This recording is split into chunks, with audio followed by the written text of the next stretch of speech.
Abraham Lincoln was against slavery. Abraham Lincoln was against slavery, and he was pro-life. People forget that. And my question is for you, Chris. You're a parent. You're a dad. I want to know. You might not know this. The feminist movement is saying that you can breastfeed a kid up to 12 years of age now. What do you say to those people? What do you say to that? Well, I think that has a psychological effect on a child. You know, like the parent-child bond can be formed in the early stages of development, probably within the first and second year, maybe. Mm-hmm. You know, the most the third year, and I would never go past the third year. I think that the child will be the stigmatization of the society for that type of behavior is something, but I don't think that psychologically that type of it becomes like kind of a sexual thing. I think after a certain age, you know, I think as a child, you know, I don't see any benefit to it health-wise. I think a child can be supplemented nutritionally through food and stuff like that. I think it might have an adverse psychological effect on a child's sexual development. You know, like maybe an over dominating mother presence, and that over dominating. There's been studies that say that an over domineering mother can lead a child to gender confusion.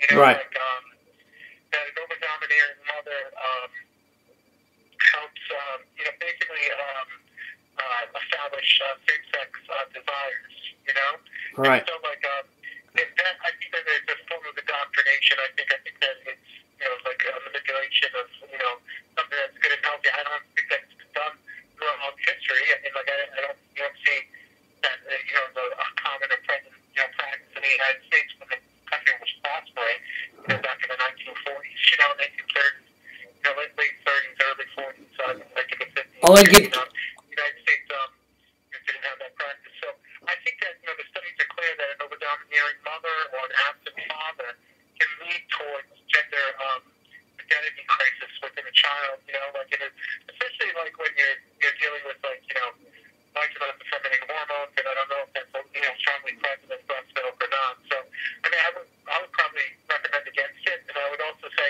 that what needs to be done is for people to wake up to the truth about what's happening, that these politicians are aware of the issues that the country faces, and they're not intending to change those issues.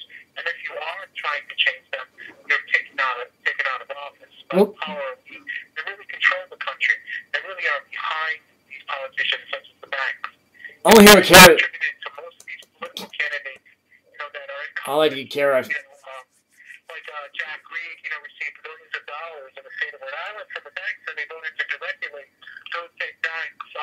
While he served as the chairman of the Senate Banking Committee and oversaw the creation of credit default swap derivatives and interest rate swap derivatives that were really the cause of the initial collapse of the stock market. And ultimately, you know, the first crash was predicted. You know, that would come. The second crash is the end of, like, I think, the United States, and it's really the push towards this new agenda that they're pushing, which I think that every American needs to be awake and aware of and fight against. You know, if the American people participate in their society like during the Great Revolution, that was supported by, you know, the same agenda, same power brokers that backed a small group of people that spoke out against, you know, the British and to establish this governance system in the United States, that the American people followed that haphazardly, but the ultimate goal was established, you know, which whether or not it was what was intended to begin with is questionable. Well, can I get Kara back? Can I?